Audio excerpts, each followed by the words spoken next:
네, 대한암학회가 내일 위암 환자를 위한 국제 위암 교육 포럼을 개최합니다. 박진영의 출근길 인터뷰, 오늘은 양한광 대한암학회 이사장을 만나 이번 포럼의 의미와 위암 예방 및 치료법 들어보겠습니다. 현장에 나가 있는 박진영 기자 나와주시죠. 네, 박진영의 출근길 인터뷰, 오늘은 양한광 이사장과 이야기 나눠봅니다. 안녕하십니까? 안녕하세요, 박 기자님. 네.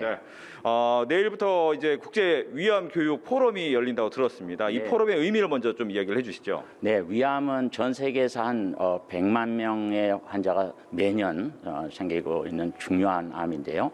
미국의 데비스 드림 재단이라는 곳과 대한암학회가 우리 미국과 또 암이 많은 한중일 이 3개국의 그 대상으로 조기 진단 또 치료 이런 것들의 차이를 일반 환자들을 위해서 마련한 교육 프로그램입니다. 네.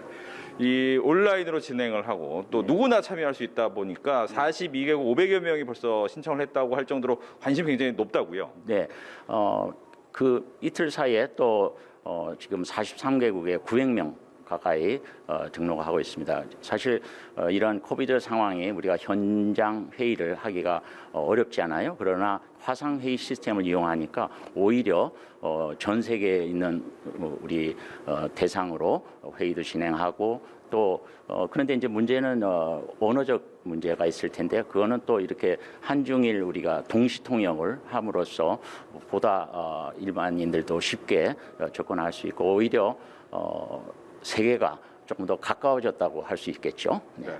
일반인도 참여할 수 있는 그런 포럼을 또 많이 보시면 좋을 것 같고 또 하나 이렇게 이 여러 가지 문제 중에서 이 암 중에서 위암이 우리나라가 가장 발병률이 높다라고 네. 들었습니다. 그 이유가 어디인지 궁금합니다. 네. 위암은 우리나라에 매년 한 3만 명 정도의 환자분이 발생하는데 세계 발생 1위예요.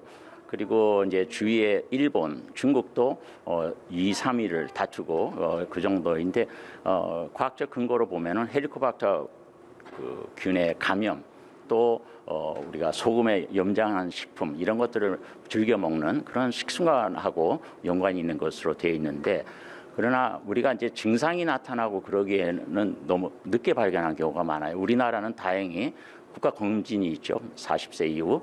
그리고 또 40세 이전이라 할지라도 직장에서 많은 우리가 건강검진에 내시경이 포함되어 있지 않습니까? 그래서 그런 검진을 활용하시라 꼭 말씀을 드리고 싶습니다. 네.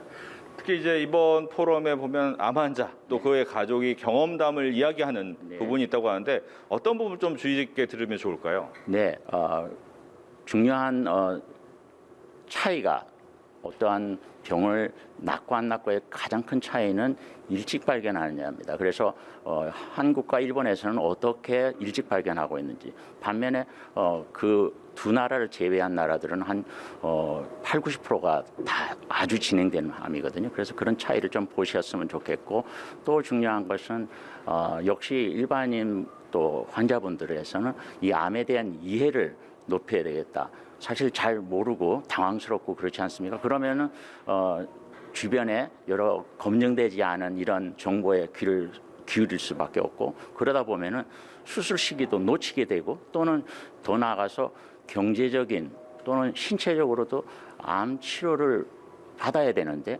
어떠한 독성 간염이 생긴다든 이런 부분으로 오히려 손해를 볼 수도 있습니다. 그래서 암에 대한 이해를 잘해야겠다.